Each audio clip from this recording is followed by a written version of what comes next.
अभी एक पार्सल के दिया है, ये जाने वाला है रैपिडो में, सूरत में ही है डिलीवर करने का। पेंडा और चवाणा वो सब है। तो ज़्यादा गाठिया बन के रेडी हो गए। फाफड़ी में पैक कर दिया क्योंकि अभी शोरूम में सभी माल ख़त्म हो गया। हमारे यहाँ पर तो पड़ा था, शोरूम में ख़त्म हो गया है। ये हमारे मस्त चाडा वाला गाठिया बन के रेडी हो गए हैं। अब अभी देखिए इधर फरारी चौड़ा भी भरने का है। फटाफट आज पूरा लोडिंग काम रहने वाला है।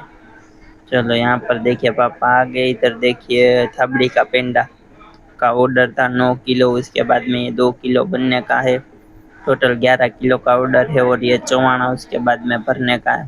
तो चलो फटाफट ये काम बता के एक को भी एक रैपिडो करने का है। ये देखिए 6 बॉक्स भरे हैं 250 ग्राम के। ये रैपिडो करने का है, रैपिडो करने का है। लेकिन अभी रैपिडो वाले कोई उठा नहीं रहे क्योंकि बारिश जैसा मौसम है, इसलिए एज यूजुअल अभी वर्क चलते हुए शाम हो गई है। ऐसे ये सब सैंपल बॉक्स है, भाई को उधर शोरूम में भिजवाने का है सुबह नई मेल पैक करके। ये चवाणा भी बन के रेडी हो गया, इधर भी पैक कर दिया है।